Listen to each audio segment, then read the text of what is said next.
It has stood the test of time.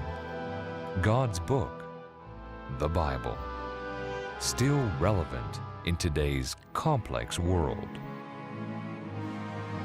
It is written, sharing messages of hope around the world.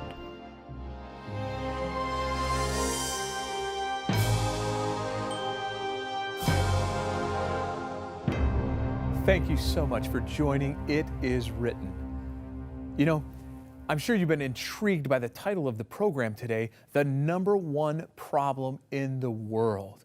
And we'll get to that in just a moment. But I want to introduce to you a guest that ought to be familiar to you, and that is Dr. Neil Nedley. Dr. Nedley, thank you so much for joining me today to discuss the number one problem in the world. Well, it is the number one problem, but I'm glad to be here again, Chris. And for those of you who have forgotten, Dr. Nedley is a physician of 27 years in internal medicine with a specialty in mental disorders and the hard-to-diagnose patient. Dr. Nedley is the president of Weimar Institute. And Dr. Nedley, you still treat patients. In fact, you treat thousands of patients, help them overcome mental disorders, depression, anxiety. But as the president of Weimar Institute, what is Weimar Institute all about? Weimar Institute's motto is healing a hurting world, physically, mentally, spiritually, socially. And it has a higher education institution. That's what we primarily are. We have a college, but we also have a health center, the New Start Center. Our students learn there, but patients come from all over the world to reverse their diabetes, their heart disease, even cancers can be treated there. And then we also have our depression and anxiety recovery program that's also housed on the campus. You know, that means It Is Written and Weimar are really kindred spirits because our message is we want to bring hope and wholeness to people. Yes.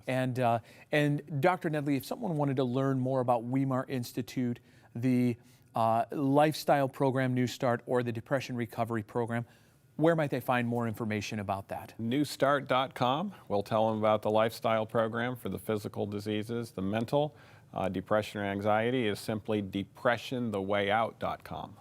And then for Weimar Institute, if they want to learn more about the educational institution? Weimar.edu. And Weimar is spelled? W-E-I-M-A-R. Excellent. So Dr. Nedley, I'm sure the people are intrigued, wondering, the number one problem in the world today. Now, before we get there, who's the most quoted researcher in the world today, right now? William Baumeister. William Baumeister. And why is he being quoted so much? Because he has done research on willpower and self-control. Willpower and self-control. Okay, so what is the leading cause of death today around the world? Lack of self-control. Lack of wait 1 second here. Lack of self-control. Yes. Okay, now I've heard the number one cause for death is heart disease, cancer, these kinds of things. What do you mean self-control? How can that be the number one cause of death, the number one problem in the world? How can a lack of self-control be that problem? Well, heart disease is actually quoted as the number one cause of death in the world today. But we know how to prevent heart disease, and we know how to reverse heart disease through nutrition and lifestyle measures. So if we know how to prevent the disease and know how to reverse the disease, and it's still anywhere in the top 10 causes of death, the problem is not the heart. The problem is the mind, because we're not putting into practice what would benefit us. And so actually lack of self-control is the number one cause of heart disease. 80% of cancers could actually be prevented through nutrition and lifestyle and physical choice things like giving up smoking.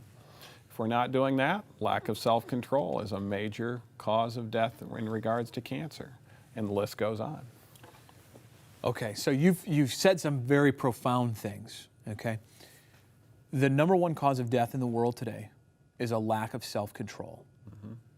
And then you said heart disease is actually not even really a disease of the heart, but a disease of the mind. And I'm putting my words into your words. No, it's true.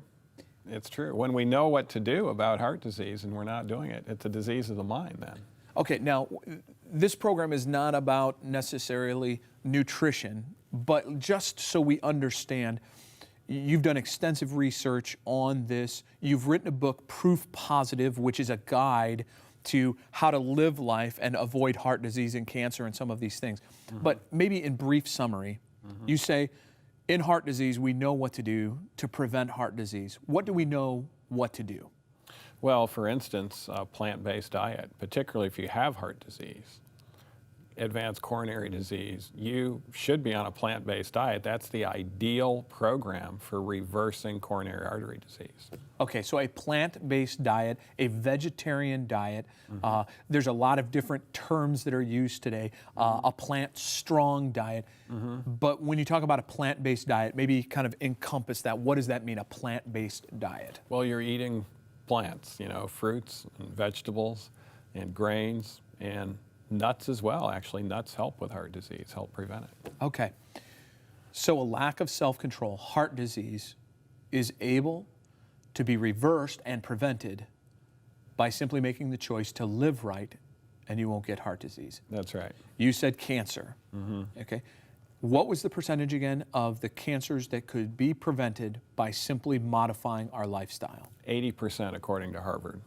80%, according to Harvard University research, could be prevented by simple lifestyle changes. Are there, and so now I'm starting to see this picture because you've named off some of the big ones, heart disease, cancer, and this lack of self-control. Are there other diseases that are out there that are attributable to a lack of self-control? Diabetes.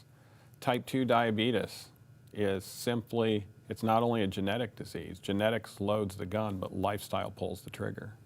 So if we get on the appropriate lifestyle, even though we have the bad gene, we'll never have type 2 diabetes and we'll never have the complications of it. This is phenomenal. Any other diseases? I mean, so I'm starting to see this picture, Dr. Nedley, unfold of this understanding why a lack of self-control is the #1 problem around the world. What other kinds of things are we talking about that could be eliminated essentially if we practice self-control? Sexually transmitted diseases, they're in the top 10 causes of death. Okay. Lack of self-control is the #1 cause of sexually transmitted disease. Okay, what else? The #3 cause of death in the world is actually alcohol usage. So alcoholism is lack of self-control. Okay. Anything else that Murder, you know, homicide, lack of self-control very often. And so when we start thinking about the list and we start thinking about all the various problems that exist in the world today, it seems pretty simple and maybe for some too simplistic. But it really boils down to this one thing, a lack of self-control. And then things that are not so much causes of death, but causes of a lot of misery, you know, rape, depression, unwanted pregnancy, adultery, divorce, unemployment, financial failure. Those are often due to severe lack of self-control. And so you start running down that list. You named off rape, a lack of self-control in an individual who's forcing himself or forcing herself upon another individual. You've already mentioned alcoholism, divorce, an individual making a choice that they no longer want to be married, adultery, someone making a choice to not be with the individual that they've married or practicing some type of illicit sexual behaviors. These are all choices, and now we start seeing this picture, why a lack of self-control is the #1 problem in the world today. It is the #1 problem, and Baumeister has hit it right. He's told us that it's the #1 problem as far as all of the diseases and distress in our world today. If we could just fix that one thing, wow. And I'm moved by what you're saying here, because what you're getting to, Dr. Nedley, is that a majority of the problems of the world today could be fixed, reversed, prevented by simply correcting the mind and how we think. That's right. That is powerful, Dr. Nedley. That is a powerful, powerful thing for us to grab, that many of the diseases of the world today, many of the problems of the world today, really have little to do with actual events and things themselves, but actually have to do with how a person thinks. That's right. And we've talked about the frontal lobe and how in previous programs, how to increase frontal lobe. So what is the real cause of this disease, of this lack of self-control? Well, that's the million-dollar question. And actually, there are multiple things, and Baumeister goes into it and others. There are multiple things that make our self-control worse and also can help our self-control. And by the way, everyone has selective self-control. That's the amazing thing about it is. Okay. You know, for instance, I'll just name a very famous individual. You probably even heard of him in California. Arnold Schwarzenegger. Okay, Arnold Schwarzenegger. Yeah, meticulous self-control to build the muscles that he built. Yes. But yet in an area where it was more important for him to have self-control, when his maid was cleaning the house, Yes. he lacked it, and he lost the love of his life due to not having comprehensive self-control. So what the world is needing is not just selective self-control, it's needing comprehensive self-control, and that will do amazing things. Okay, you're using words that are important. Comprehensive, selective. I have self-control where I want to have self-control. That's right. And comprehensive self-control is I have self-control in every aspect and area of my life. Correct. You know, it reminds me a little bit of Paul. When Paul was writing the book of Romans, in Romans chapter 7, verses 21 to 24, he writes about this dynamic going on. And let me read these words, Romans chapter 7, verses 21 to 24. I find then a law that evil is present with me, the one who wills to do good. For I delight in the law of God according to the inward man. But I see another law in my members, warring against the law of my mind and bringing me into captivity to the law of sin which is in my members. O wretched man that I am, who will deliver me from this body of death? And so Paul is talking about this wrestling, and in the previous verses he talks about how he doesn't do what he wants to do, and he does do what he doesn't want to do. And it's this self-control which is a major component of Christianity.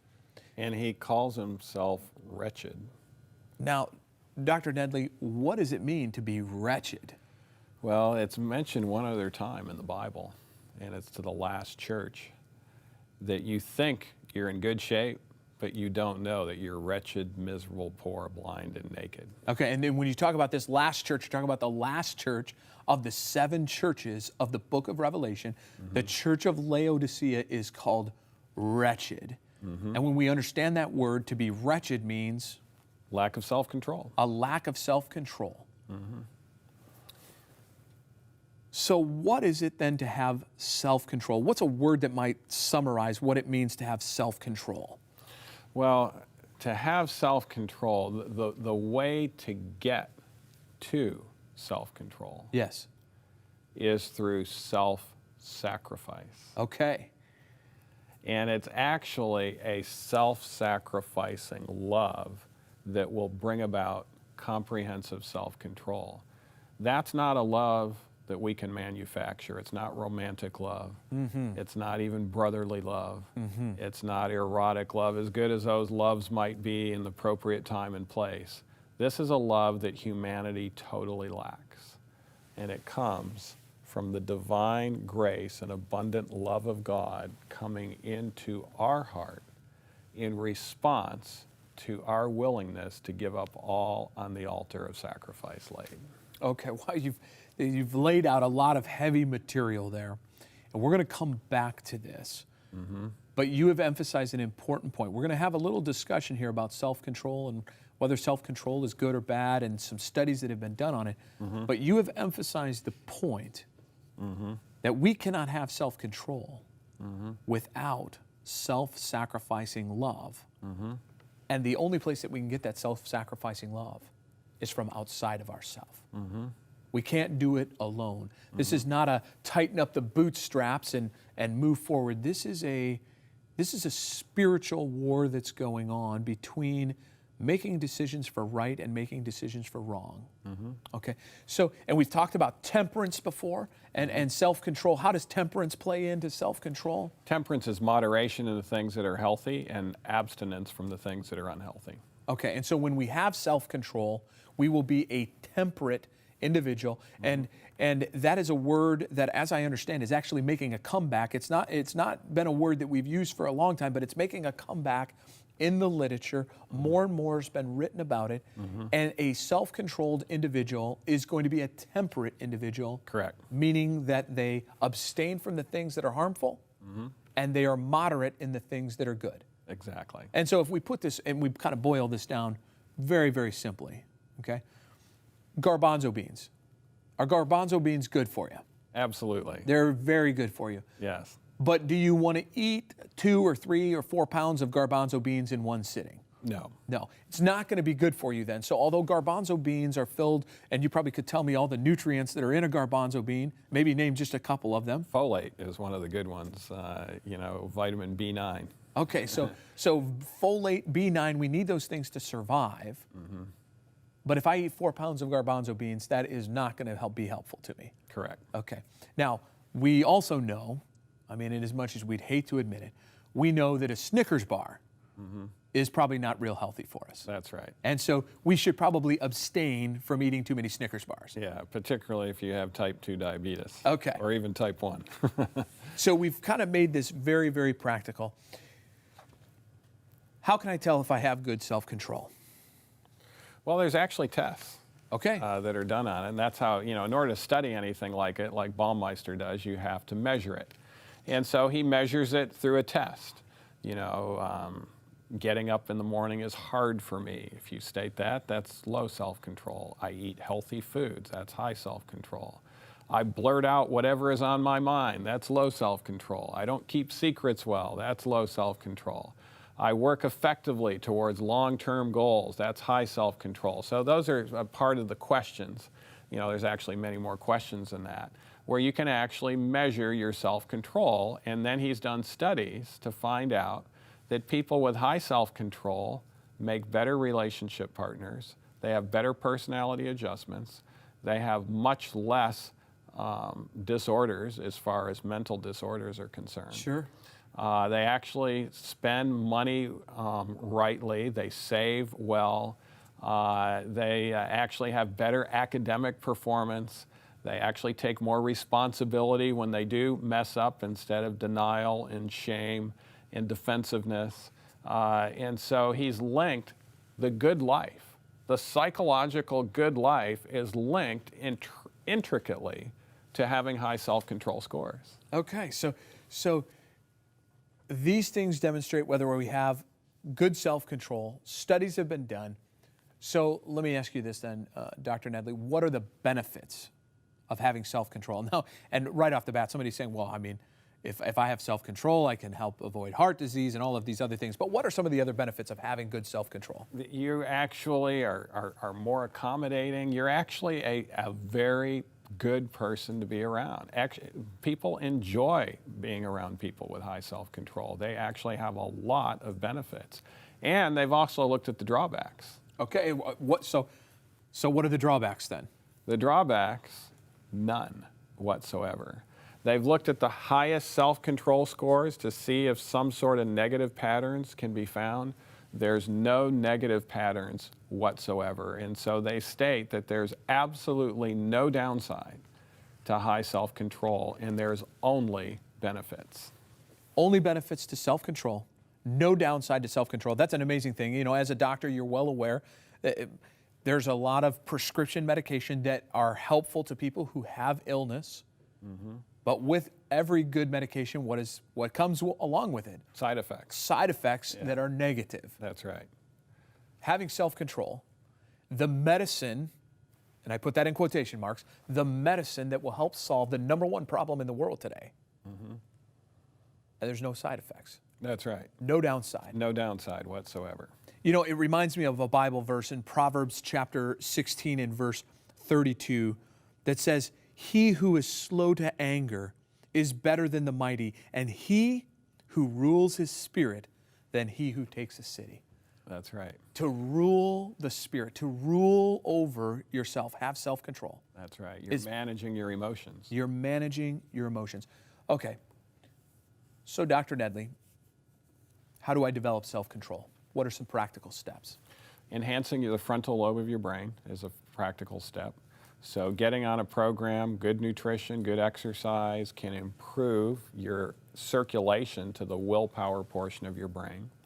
Having what's called bright lines in your life, that's a term that Baumeister coined. Okay. A bright line is zero tolerance, abstinence, never partaking, no matter what the situation. And he says if it comes from a commandment of God, it's an especially bright line. So, you know, the 10 Commandments would be bright lines that actually enhance self-control. He's even done a study on atheists after they quote the 10 Commandments and their self-control goes up. And so he's very much into bright lines. Actually having worthy goals helps towards self-control. As important as all those things are, however, the fail-safe method of developing self-control is to put all on the altar of sacrifice laid. In other words, if you're having a problem with self-control, you have to realize there's selfishness in there somewhere. And so be willing to self-sacrifice. That opens your heart and mind up to a power that's outside of you, the love of God. And that self-sacrificing love will give you comprehensive self-control. And the more you exhibit that self-sacrificing love to others, the more of that love you will get. And so that means you're kind, you have pleasant words, you're exhibiting an empathetic love to others around you, which goes right along with self-control. Those are some phenomenal things, Dr. Nedley. You talked about some practical steps. Good nutrition, exercise, getting your frontal lobe in good health, having bright lines. But then you summarized it and say, but the fail-safe way. Even without those other things. Now, we want to do those other things because we want to help our body physically be ready to have self-control. The fail-safe way of finding self-control is to lay ourselves on the altar of sacrifice, which means we open our hearts fully to the love of God. Let the love of God enter into our lives. Let His strength enter into our lives and find that self-control. And we will have comprehensive self-control as we exhibit that same type of love to others around us. It's transformative. I've seen scores of individuals transformed through that simple concept. Dr. Nedley, this is profound. It is a simple solution to the world's #1 problem. Thank you so much for helping us come to this conclusion. And as we're out of time, Dr. Nedley, could you have prayer for us that we might find self-control and overcoming that #1 problem in the world? I'd be glad to, Chris. Father in heaven, we thank you that you are willing to give us the power. We know that we need a power outside of us because all of us with our human nature are going to only have selective self-control and will sabotage ourselves in so many ways. But we thank you that you are willing to share your love with us. And so I pray that each one viewing now would actually make the choice to put all on the altar of sacrifice laid, to open their heart and mind to your self-sacrificing agape love that can transform them and transform the world. We thank you for that love, and may we now live it in our life. In Jesus' name, amen. Amen.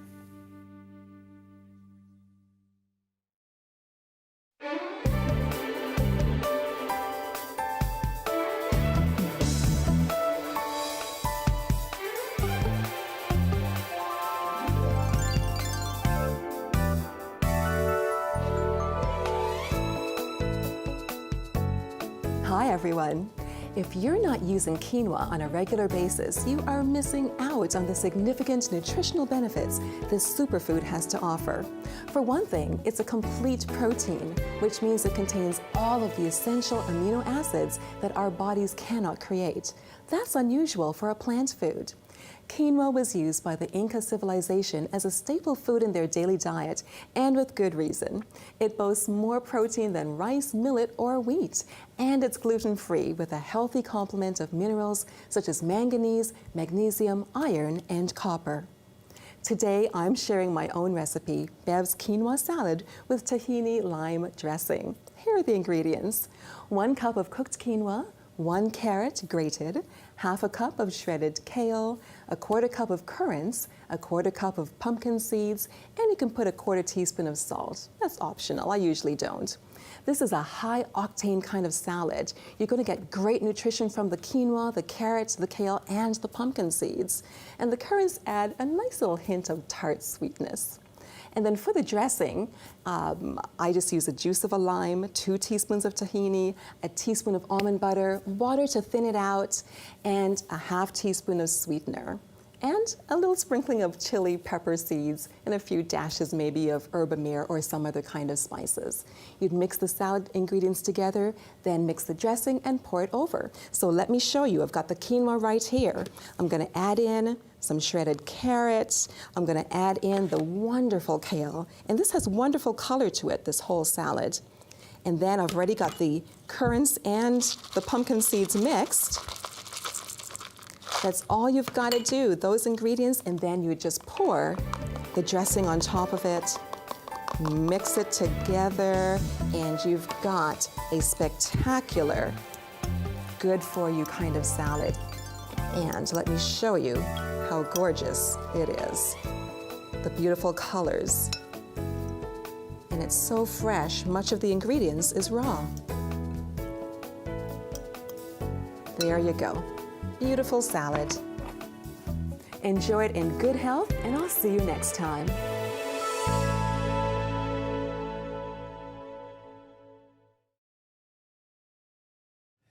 Thank you, Dr. Nedley, so much for joining us today. It's been great being here. And thank you for watching. Please join us again next week. Until then, remember, it is written, man shall not live by bread alone, but by every word that proceeds from the mouth of God.